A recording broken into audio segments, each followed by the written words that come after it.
May is Asian American and Pacific Islander Heritage Month, and we're excited to celebrate AAPI contributions to our nation's history and culture. Check out our book lists for all ages, programs, and more at queenslibrary.org. It's Mental Health Awareness Month. Teens, learn how to maintain your mental health and support your friends with activities, book lists, programs, and resources, especially for you, all month long. Learn more at queenslibrary.org. Step up to the plate and get your QPL Special Edition Mets Library card. Current QPL card holders and new card applicants can get this free card at any QPL location.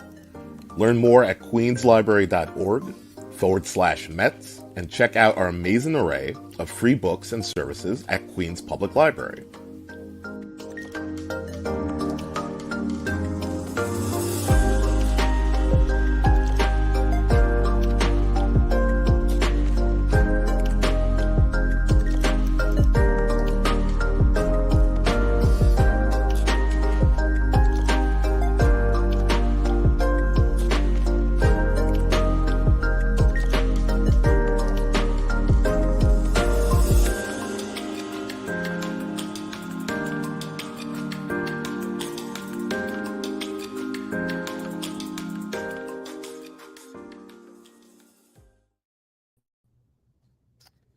Welcome to Civics for New Yorkers.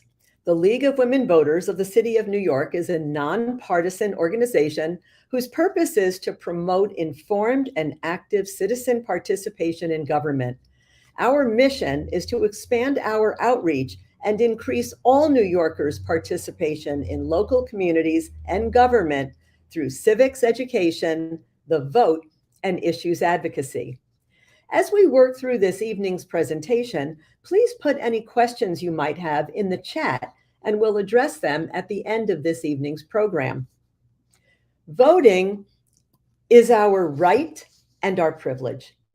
It's also our duty and our responsibility to participate in our government by registering to vote and by voting. By voting, we have a voice in our government, and we help ensure that our democratic system of government is maintained. Our elected officials represent the voices of those who vote. Though it is every citizen's right, there are challenges that can deter registered voters from casting their ballots. In this program, we here at the League of Women Voters of the City of New York hope to remove as many of those stumbling blocks as we possibly can and demystify the voting process so New Yorkers feel competent and prepared to vote. The first step to becoming a voter is to have a voting action plan. This plan includes registering to vote and checking your voting status, knowing important dates that will tell you deadlines for each step of the process, deciding how you will vote, absentee, early voting, or on election day, and knowing your poll site location.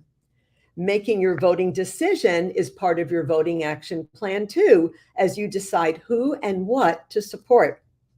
Planning how and when you will get to the poll site is extremely important, and knowing the important websites that will give you the information you need. So we'll be discussing these important resources. You might want to take a screenshot of these resources right now. Of course, the League of Women Voters of the City of New York, our website is very helpful for all information related to voting. The Board of Elections, as we shall discuss soon, is also the one-stop shop for voter information.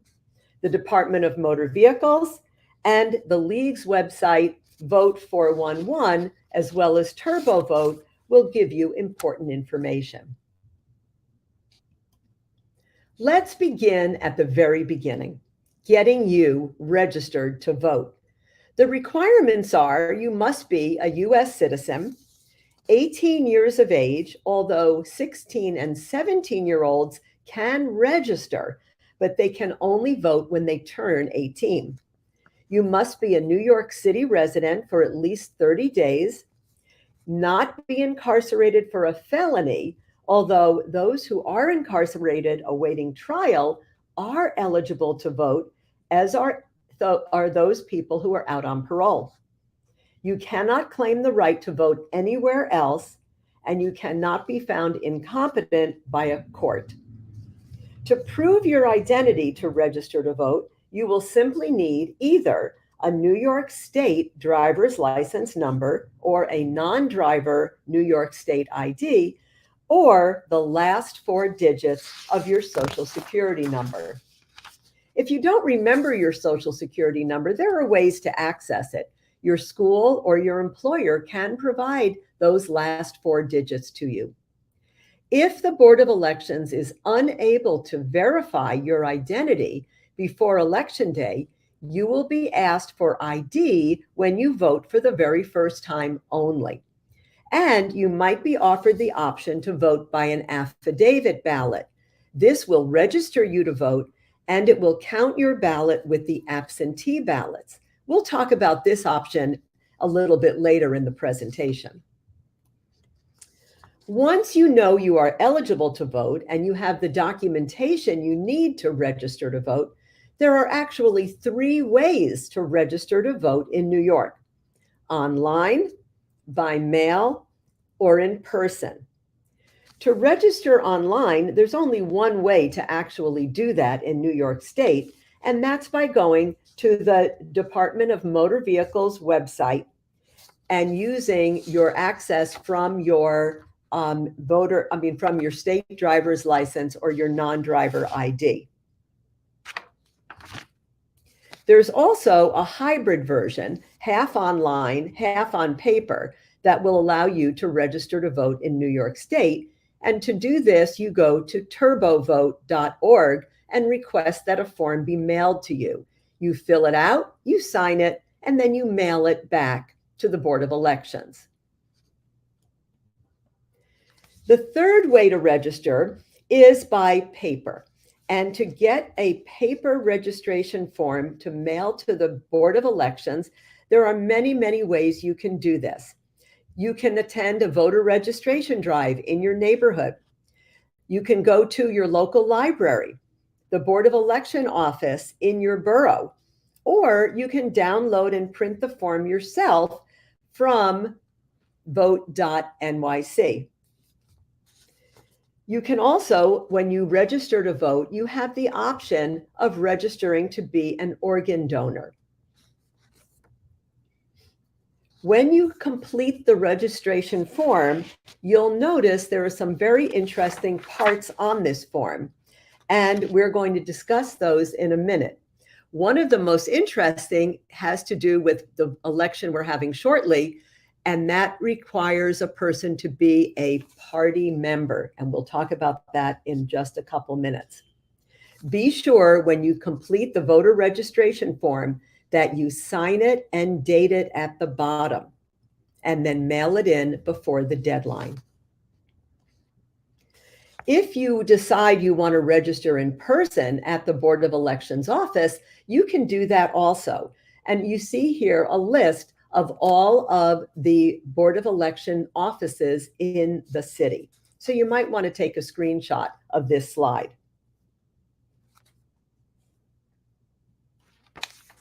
There are other interesting things to know about registering to vote in New York. Gender identification is now optional on the New York State voter registration form. And as I mentioned a few moments ago, there is a section called party affiliation. As part of the registration process, you'll be asked if you want to select a party affiliation. Why does this matter in New York? New York is a closed primary state, which means in order to vote in a primary, you must be a member of one of the political parties of New York State. It does not matter for the general election at all. You do not need to be a party member to vote in the general election. But in New York City, the primary is very often the most influential election. The other important thing to remember is that you must verify your voter status. Your address and your name must be current. If you are not sure you are registered, or if you are a registered voter, but things have changed in your life, like maybe you've moved, or maybe you've changed your name, or maybe you'd like to change your party affiliation. All of those reasons are causes for re-registering to vote. And any of the options we've already described, you can use to re-register to vote. Go to vote.nyc and you can check your voter registration status there to see what name you're registered under, what address you're registered from, and if you have a party affiliation. It's very important to update your address because you are represented by where you live. Your ballot will show you the candidates and issues that correspond to the address where you live. That's how we are represented. The next step in your voting action plan is to keep track of these important dates and plan when to vote. Here are the dates for this upcoming election. Every election's important dates and deadlines are available on the Board of Elections website and on our website. Notice June 17th is the last day to register to vote. This is a new law that just went into effect. It is also an important thing to remember that your voter registration form must be postmarked by this date if you are registering for the first time. Notice the other dates on this timeline. June 12th is the last day to postmark your application for an absentee ballot. June 17th is also the first day of early voting, as well as the last day to register to vote. June 25th is the last day of early voting. June 26th is the last day to apply in person for an absentee ballot. And then June 27th is Election Day and the last day to deliver your absentee ballot in person or to postmark it to mail it into the Board of Elections. Mark your plan, mark your calendar, and make your plan. The next step in your voting action plan is to decide how you will vote. In New York, as we've mentioned, we have 3 different ways to vote: by absentee ballot, by early voting, or by voting on Election Day. Let's look more closely at each of these methods. One way to vote is by absentee voting. There are several steps to voting by absentee. First, you must request an absentee ballot at vote.nyc. You can complete this application online, or if you prefer, on a paper form. You must be ill, disabled, or not living at home, or caring for someone else, or in jail awaiting a trial, or in a nursing facility in order to vote absentee. You need to complete the ballot once you receive it at home, and then you're going to place the official ballot into the oath envelope, sign the oath envelope, and this is the most important step because this is the way that you are virtually signing the poll book at the poll site. Then you put the oath envelope containing your ballot into the outer envelope, and then you may either drop it off at any Board of Elections office, take it to any early voting poll site or any Election Day poll site and place it in the drop box at that poll site, or you may mail it. Remember the important deadlines for all these steps. Another way to vote is by early voting. This is regular voting in that you go in person to an assigned poll site, which may be different from your usual assigned poll site. For example, your regular poll site might be a library, and your early poll site might be a school down the street. The hours are different also every day of early voting, so you need to check at vote.nyc to see where and when your early voting site is. There are 9 days of early voting in New York, so everyone can find times that work for them. The third way to vote is on Election Day. The polls are always open on Election Day from 6 a.m. to 9 p.m. Again, be sure to check the location of your poll site. They often change. Go to vote.nyc to check that out. There are a lot of questions that people have about voting and the voting process. Let's look at a couple of these questions now. There are some frequently asked questions that we can look at. First of all, can I still vote in person if I requested an absentee ballot? The new law says that if you request an absentee ballot, you may not vote in a voting machine. However, if you do go to the polls after requesting an absentee ballot, you will be able to request an affidavit ballot. That ballot will be set aside until it's determined that you did not use your absentee vote. Some people ask, how can I vote if I'm disabled? If you're visually impaired or have a disability that requires you to use an accessible version of the absentee ballot that can be read by a screen reader, go to vote.nyc and you can click on the Accessible Ballot Application button. To request an accessible ballot, you may also send the form to the Board of Elections. The last thing that you need to do before you go to the polls is to decide who and what you're going to vote for, and to learn who and what are on the ballot before you go to the poll site. The Board of Elections website will have your sample ballot based on your address. Remember, you're represented where you live. For this election, we're electing, or we are having a primary election for the entire city council and some judges and some district leaders. If your city council person, however, is running unopposed in this primary, there will be no primary for that person. But you will still have judges and other electeds on your ballot. So it's important that we vote even if the city council person doesn't appear.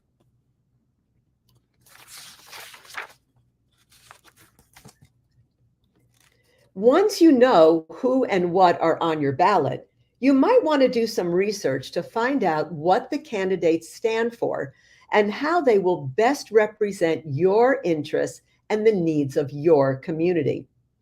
As you research, know the source of your voting information. Is the information from a nonpartisan, unbiased source, or is it from a partisan source? Vote 411 is the League of Women Voters nonpartisan voter information site.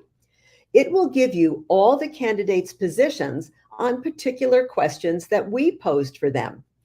The candidates will have their own websites that will give you only their positions. Other organizations will be publishing voter guides about issues they care about. Environmental organizations, women's groups, community groups, all of which will provide information that you might want to check out. You are allowed to bring a cheat sheet when you go to vote. It will speed things up if you have a list of who and what you're going to vote for. Just don't leave any papers behind in the privacy booth.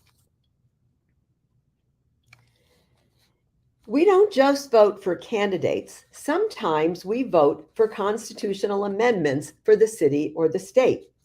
Not in this election, but sometimes we will have a way to vote for for constitutional amendments or charter amendments in the city. For example, in 2019, we voted to amend the New York City Charter by adding ranked choice voting in New York City. More on that in a minute. In 2021, we voted on the New York State constitutional amendments. There were 5 proposals on that ballot. 2 of them related directly to voting law. One was to eliminate the 10-day advance voter registration requirement. It failed on the ballot, but the governor recently signed it into law, and that's why we can register to vote up to 10 days before the election now. It also had an amendment to authorize no excuse absentee ballot voting. That failed to pass. Once you are registered, you can now exercise your right and responsibility to actually vote. If you decide to vote in person, try to remember to bring with you the voting card that was mailed to you just recently. You should have received it in the mail this week. There is actually a new option that you can use the QR code on that voter guide and put it on your phone when you go to the poll site. The voting card has all the information the poll worker needs to get your ballot to you. If you don't have the card with you, that's okay. You just have to give them your name and your address. When you arrive at the poll site, you're going to be greeted by the information clerk who can help you if you don't have your voting card with you. They will tell you if you're at the correct poll site, and they will tell you what table to go to. The table they send you to is based on where you live. That is your election district and assembly district. You can also find these numbers when you check your voting status at vote.nyc. The ballot you receive is specific to your district and will be different from other people's ballots since, again, you are represented by where you live. Some questions that people often ask are, who can come with me to the poll site? Poll sites are special places. There is no photography and there are no pets allowed, but you certainly may bring your children so they can see how all this works. And if you need assistance from an aide or a family member, that's allowed also. Some people ask, what do I do if I'm not in the poll book? If your name does not pop up in the e-poll book, make sure you gave the poll worker your correct legal name and that they understood your exact address. Be sure to once again check your voter information at vote.nyc. You might be at the wrong poll site. Some of them are rather close together, and you might be at the wrong school or the wrong church. If you are sure, ask for an affidavit ballot.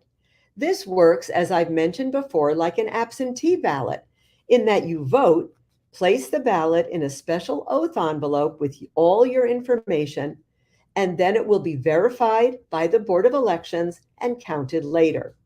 It will count if you are eligible to vote. What do I do when the poll worker hands me my ballot? Some people ask. You take the ballot and you go to a privacy booth and complete the ballot. You will need to bubble in the ovals for the candidates you choose. Do not use check marks or X's on the ballot. You must bubble in the oval. If you have difficulty reading the ballot or bubbling in neatly, you can request to use the ballot marking device, the BMD. This is a special voting machine that bubbles in for you. You use a cursor or a touchpad or even a blow straw to mark your ballot. There is a BMD machine at every poll site, and it can be used by anybody. Just ask. What if I make a mistake? Some people ask. You may bring the ballot back to the poll worker at your table and request a new ballot. The poll worker must keep your bad ballot so it can be counted as voided at the end of the evening. You can even receive a third ballot if you mess up the second one. Every ballot must be accounted for by the poll workers, so never throw a ballot in the trash can or take it home with you. The new law that says the first day of early voting is also the last day of voter registration means that if you did not previously register, you may go to your assigned poll site and vote by affidavit ballot, which will register you to vote, but only on that one day, June 17th. A few minutes ago, I mentioned the passage of ranked choice voting here in New York City. During primaries and special elections only, we New Yorkers, just in New York City, have the opportunity to use this special form of voting. So what is ranked choice voting? Many times in primary elections, there are limitless numbers of candidates running for every position. Many of these candidates are highly qualified and could do a great job representing the interests of your community. Ranked choice voting allows you to rank up to 5 candidates that you feel could do the job well. You only rank those candidates who you could live with. Do not rank candidates who you do not think will serve your community's best interests. The ballot, which will look something like this, offers you many candidates to choose from the same political party, since we use this for primaries and special elections only. You may select up to 5 of these candidates who you can live with. You don't have to pick 5, but the more you select, the longer your ballot stays in play. And I'll explain what I mean by that in just a moment. Here are a couple of things not to do on the ranked choice voting ballot. You cannot give a candidate all your choices. You cannot choose 2 candidates for the same choice. You might say, well, I love them both. They're both my first choice, but you can't do that. So, how will our ballots be counted? Once the election is over, the tabulation of the results works like this. Everyone's first choice votes are counted. If a candidate achieves 50% plus 1 vote, that candidate is declared the winner. However, if no candidate achieves 50% plus 1, then we start with ranked choicing. The lowest vote getter is eliminated. In this example, it's candidate D. Candidate D received the lowest number of first choice votes. Everyone who voted for candidate D as their first choice now gets their ballot moved to their second choice candidate. Your ballot is still in play. So everyone who voted for candidate D, some of them have candidate C as their second choice, candidate B as their second choice, or candidate A as their second choice. Then the votes are counted again, and these are called rounds. Once again, the lowest vote getter is eliminated, and everyone who voted, in this case for candidate C, gets their ballot moved to their next choice, their second choice, or their third choice candidate. Once again, your ballot is still on the table. Your voice is still being heard. This process continues until there are only 2 candidates remaining. Even if one seems to be a clear winner, the winner will not be announced until we are down to the final 2.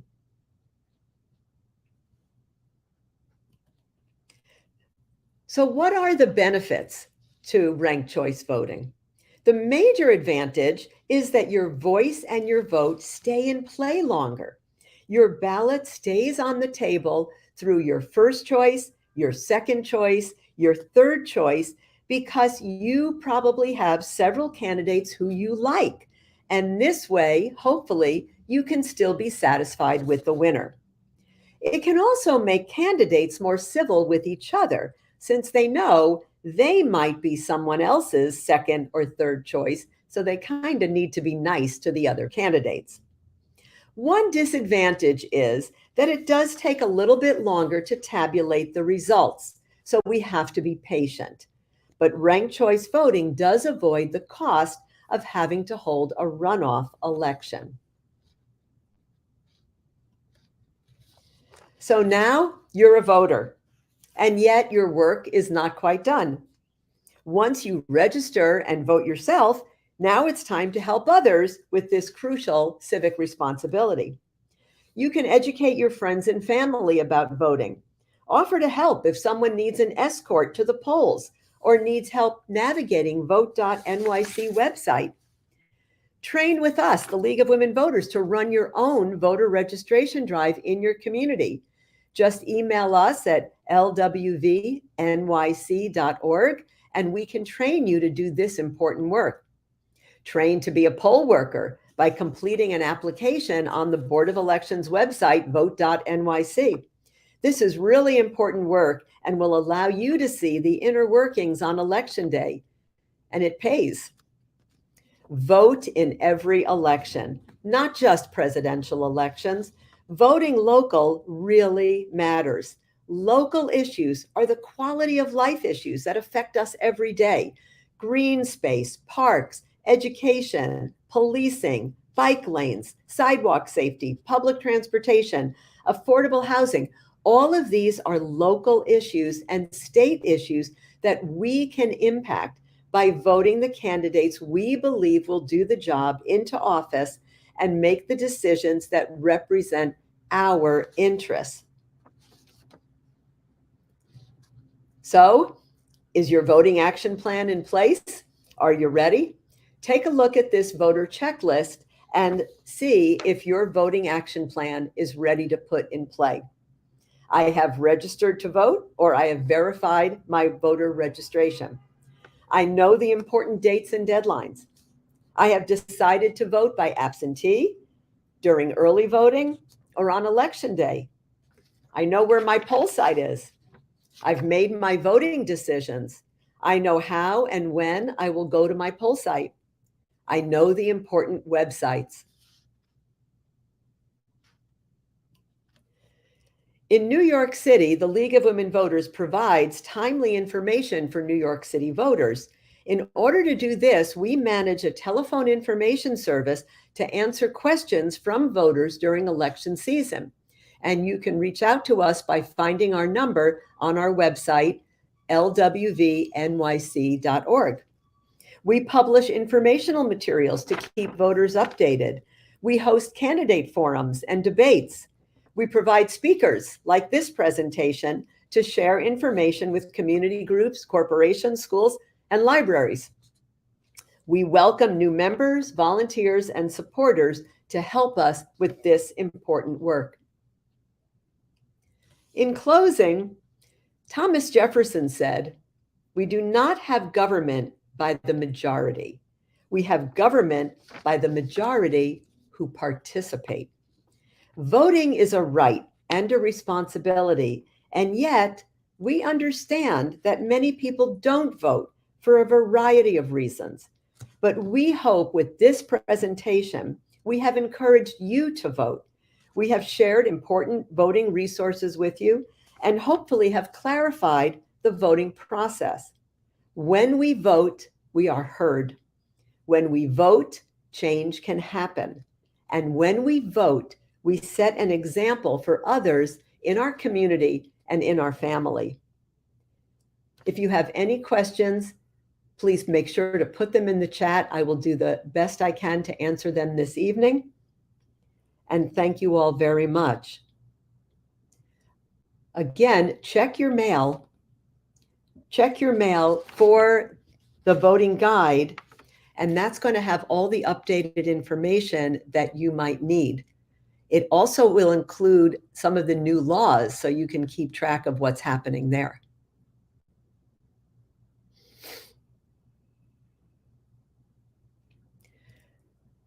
So thank you all so much and have a good evening.